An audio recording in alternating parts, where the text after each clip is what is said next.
প্রার্থীদেরকে পরামর্শ দিতে পারি।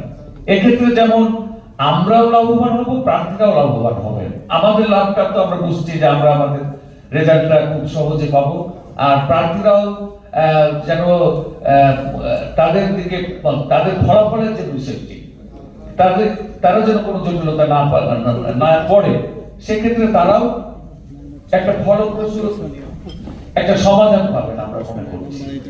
সমস্যার সাথে আমাদের কাছে যেটা মনে হয়েছে, ফেলোদের তাৎক্ষণিক ছবি ও ভিডিও ধারণে নিউজে পাঠানোর জন্য যানবাহনের ব্যবস্থা করা। এটা সব সময়ের জন্য না, শুধুমাত্র নির্বাচনের দিন। যদি ফেলোদেরকে আমি বড় যানবাহনের কোনো কথা বলছি না, যদি দেখা যাচ্ছে যে যাদের মোটরসাইকেল আছে, বাইক আছে, তারা ব্যবহার করতে পারবেন। যাদের নেই, কিছু ক্ষেত্রে হয়তো খুব নগণ্য, সাংবাদিকরা আমরা অধিকাংশ মোটরসাইকেল ব্যবহার করি, যাদের নেই সেক্ষেত্রে